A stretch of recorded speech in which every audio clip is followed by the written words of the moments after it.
Hey y'all, welcome back to my channel. So back with another one. I know I'm a little bit behind just because I really just have not been feeling it, but I'm doing my best to stay consistent. So y'all bear with me now, because it's like when you go a couple of days without posting content, you can kind of get stuck in that cycle of not posting. But I'm doing my best. So I'm a little late, but it's still relevant. Whatever, we're gonna get to it. But anyway, so we back on this subject of the government shutdown. My last video, I was talking about, people not having money, government being shut down, federal workers being furloughed, and we just continuing that conversation on this post. So recently a lot of the airports are being shut down. Like, they're very slow because a lot of the air traffic controllers, they're not getting paid, and so they're not showing up to work. So a lot of these airports are backed up, lines super long, flights getting canceled, and nobody really has any answers as to when things will be back up and running back to normal. And it's causing a panic all over. So I'm gonna insert some of those clips, and then we're gonna come back and talk about it. You already know how this go. You're looking at massive lines at Houston's main airport. Just one more sign the government shutdown is making air travel especially frustrating right now. Houston George Bush Intercontinental Airport is telling passengers that TSA checkpoint lines could stretch 3 hours. The problem is TSA security officers are not getting paid during this government shutdown. Air traffic controllers are also in the same boat, and this past weekend was the worst for controller staffing since the shutdown began. 16,000 flight delays Friday to Sunday. This is the massive list of air traffic control facilities that had low staff on Friday. The FAA says 80% of New York controllers called out that day. Transportation Secretary Sean Duffy says staff shortages will get worse before they get better.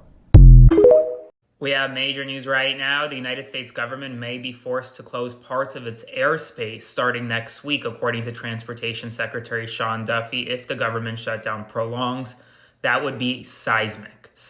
Parts of the United States airspace could be closed as soon as next week. This is what Sean Duffy said today. He said, quote, "So if you bring us to a week from today, Democrats, you will see mass chaos, you will see mass flight delays, you will see mass cancellations, and you may see us close certain parts of the airspace because we just cannot manage it because we don't have the air traffic controllers." It is getting very bad right now. Air traffic controllers are calling off the job because they're not getting paid. ICE is getting paid. CBP is getting paid. Air traffic controllers are not being paid during the government shutdown, and many of them are now forced to find second, third jobs, part-time jobs, to be able to afford to make ends meet.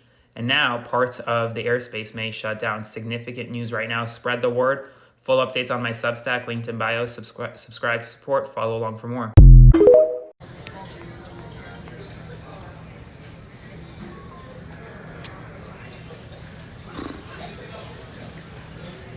We did.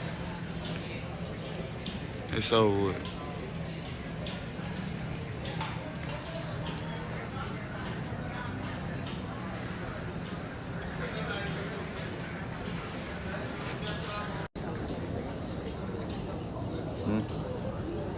Time to get on the flight.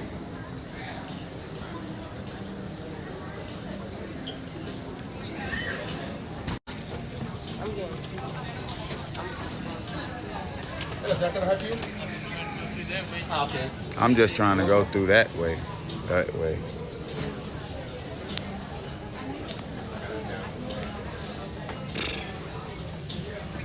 Atlanta, Georgia. This government shutdown is affecting the entire country, and it's very tragic to watch and to see how these things play out, because we don't know when it's going to end. We don't know what's going to be coming down the pipeline with this presidency, with this administration. We don't know what's going to happen. We don't know what's going to take place. And it's like everybody's waiting on pins and needles to figure out what the next thing the orange man is going to do. And so with this, a lot of people are having to cancel their plans, money going down the toilet because they're buying stuff, buying these tickets to go out for the holidays. It's like, at this point, just stay at home. Your best bet is to stay at home and save your coins, because with this administration, you don't know what you up against. You don't know if you're going to actually make it to your destination because of how people are not getting paid. And to be honest, I don't blame them for not showing up to work. Who wants to work for free? Who wants to work for free? And then on top of that, you don't even know if you're going to, there's no guarantee that you're going to get back pay. Because that was a conversation as well. It's like, oh, okay, well, you know, they will be getting back pay, but even Trump has talked about, well, we don't even know if we're going to do that. So it's like, you know, you kind of losing on both ends. And now some of these people are forced to go get another job because the bill's still coming in. The bill's still rolling. The bills ain't stopped yet. These people are getting their cars repossessed. These people are losing their homes, getting evicted, utilities being cut off. And it's really a sad situation to see and to really just to witness right now in this time of day. And I also have some clips of some of these people that are, you know, personally being affected. Some of these people are still going into work because, you know, they've told them if you don't show up to work, you won't get, like, you won't have a job when it does open back up. Basically, you have to come to work or you won't have a job whenever the government does open back up. And you know, that's a terrible space to put somebody in, where they're showing up to work and not getting paid on top of that. How are they supposed to get to work if they don't have money to put gas in their car or to feed themselves? How are they supposed to get to work if they don't have a place to stay? If their rent's not being able to get paid and they're not able to pay their car note, they're not able to do what they need to do, you know, like normal everyday life issues that we have. How do you still expect these people to come to work and then you threaten their jobs? So this is just tragic. I got some more clips that I'm going to put in, just stuff that I came across on TikTok, people, what they're going through and what they're experiencing. So here you go. This is what, day 33 of the government shutdown as a government employee. Going to work today was depressing. Everybody was sad. Everybody had a story to tell. I had a coworker that told me her child got put out of daycare because she couldn't make the payments. I have another coworker that said she cried in the car before getting out to come into work because her house, her rent, she can't push it back. I have been laughing through this pain. Everybody has a different struggle. I have my own struggle. Navy Federal gave me a $2,000 loan. I paid the rent. I have gas and food left over. That's it, $200. That's almost gone because that was given before rent was even due. There's people that are trying to work second jobs. There are people that are trying to figure out their struggles during the shutdown. One dude told me his car broke down. He couldn't pay the deductible for them to do the work that they needed to do on it.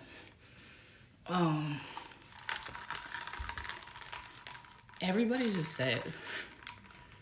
And I'm trying to keep praying. I'm trying to keep positive. I'm trying to keep pushing because it's about to get real rough. If this goes out even for another week, a lot of people's lives are going to change. Kids have missed Halloween. My coworkers' kids have missed Halloween. They couldn't dress up in their costumes and go to school like the other little kids in their classroom because we can't afford it. We can't afford the extra expenses because everything is being taken. T-Mobile had the nerve to ask me, when do you know, when will you have the money for your bill? Do you know? How am I supposed to know? I told you the government is shut down and this is why I'm trying to push my bill back. I'm gonna breathe tonight. I'm gonna breathe. We are officially on day 35 of this government shutdown. It is 6:47 on a Tuesday morning. I woke up because I cannot sleep and I'm at the point now where I am literally physically making myself sick. I've lost 20 pounds since the shutdown. A month has started and I'm tired, and I know we're tired. I keep looking at the news and I see nothing about us furloughed federal employees. I see nothing. I see no uproar. I see no help. No signs of help coming. We are fully employed people who are not getting a paycheck. Some of us are going in. Some of us are having to go in and work with an IOU, but these bills aren't IOU. The food's not IOU. The kids' stomachs are IOU. Nothing is IOU. And there's no end in sight with talk that it's gonna go through the holidays. How are we supposed to survive? We don't get benefits. We don't get help. Everybody says, your back pay, your back pay. When? If we get back pay, when? That doesn't help us now. Use your savings. You don't think that's what people are doing, y'all, but that only lasts so long. And this economy, that only lasts so long. Why are we the villains in this story? Where's the uproar about what's happening to us, y'all? Where's the uproar? This is why I won't sit here and be quiet. We're on day 35. We're about to officially pass the longest shutdown in history with no end in sight. So I'm not gonna be quiet. I'm not talking about it because nobody else is talking about it enough. Day 36 of a government shutdown. Day I've stopped keeping track of how many days I've showed up to work like I'm supposed to, and I have no idea when I'm going to get paid. Or at least not yet. I'm Shannon. I'm an American living in Germany, working as a DoD civilian, and right now we have no idea when we're going to get paid. And on today's adventures of the that ensues to be our federal government, a lot of us woke up to our LES, that's our pay stub, showing that we actually owe a debt. I don't know what for. It doesn't say. It says personal transaction in the letter that I got. If you're curious, the video before this has a copy of the letter that I got, and that I owe them $493, apparently for showing up for work every fucking day.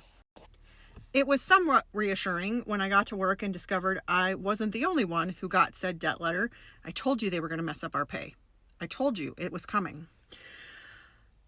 And so that was somewhat reassuring. We were told that the higher up people were aware, they were trying to figure it out, blah, blah, blah. Later in the afternoon, my admin sent out a message and said, hey, the higher ups were aware. This was expected. When the government shutdown ends and we can go back to and adjust your time cards, this will be reversed. I have two problems with this. First of all, I don't think this is my admin problem. This is a way bigger than them problem, okay? But I have two problems with this. Number one, why is this even a thing when the government is shut down and now you have to have some sort of placeholder that says I owe you $500 when we're shut down and I'm going to work every day? Number two, if for some reason in your software you have to have this placeholder, why can't you hold said debt letters until the government is open? Because all you're doing is stressing people the out.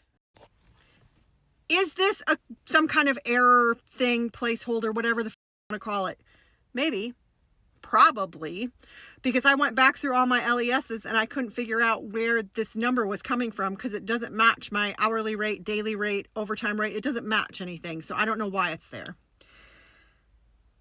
Is it going to get fixed? I don't have any faith that this is going to get fixed once the government opens back up. I think a lot of us are going to end up with debt letters saying that we owe them money. And in case you didn't know how the military pay system works, and this is true for active duty, DoD civilians, basically anybody in the federal system, is if they overpay you for whatever reason they deem necessary, they then send you a debt letter that you have to pay. And there is usually no good explanation as to why you're getting this debt letter. It just says on this payday or this thing, they overpaid you. And so now you have to pay them back. No explanation. You have to do all the digging to figure out where the money went or where it's supposed to be. And good luck trying to get anybody on the phone or anybody to answer the ticket they want you to put in. The stress around us in our community, because we're all DoD civilians, a lot of us, and then, we service active duty children, the children of active duty service members. The stress is palpable, my friend.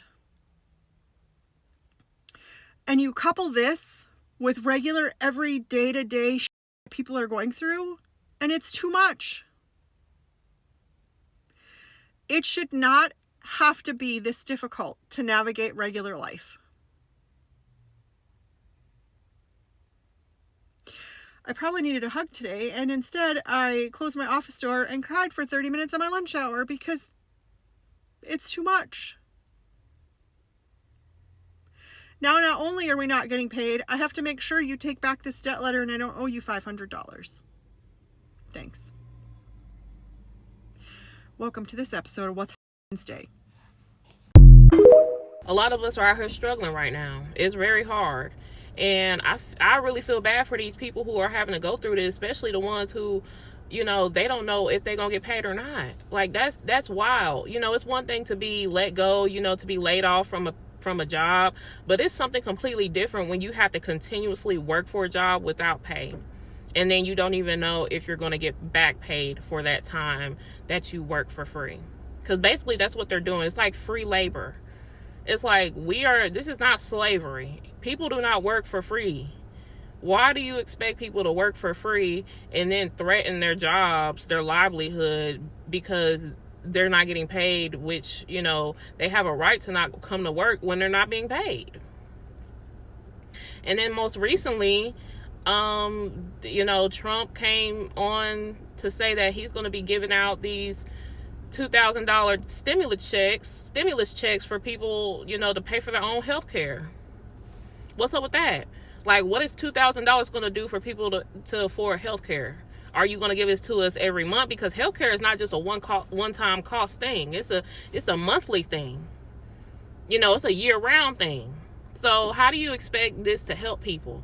All people are going to do is get that money, blow it, and then you're going to make all the whole economy everything's going to go up.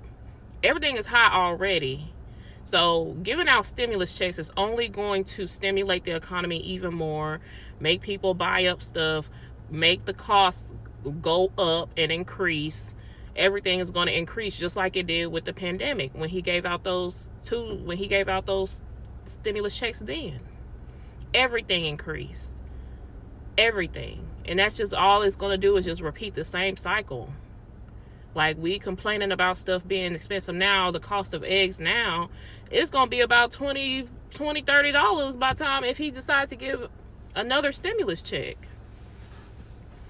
You know, it sounds good like, oh, he's going to give us money, but what do you think that's going to what do you think is going to happen to the economy if he does that? You know? And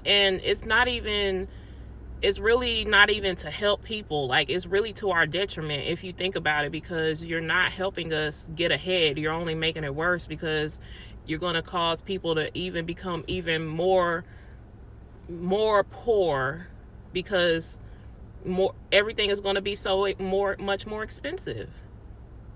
They're not going to keep the cost at where it is. It's going to increase, because you're stimulating the economy by putting out more money. You're printing more money. People are consuming more products and all that.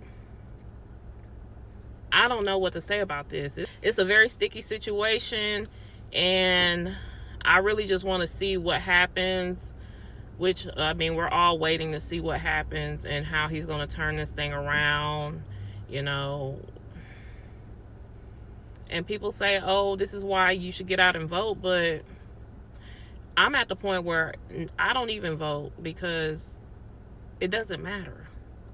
Whoever's in that office, whoever's in that position is going to do what they want to do regardless. So even if it was Kamala to get in that spot, she would have did whatever the people behind the scenes wanted her to do.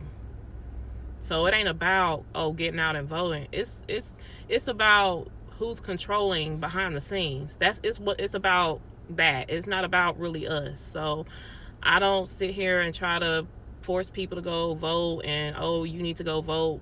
You just really have to deal with what the hand that you're being dealt.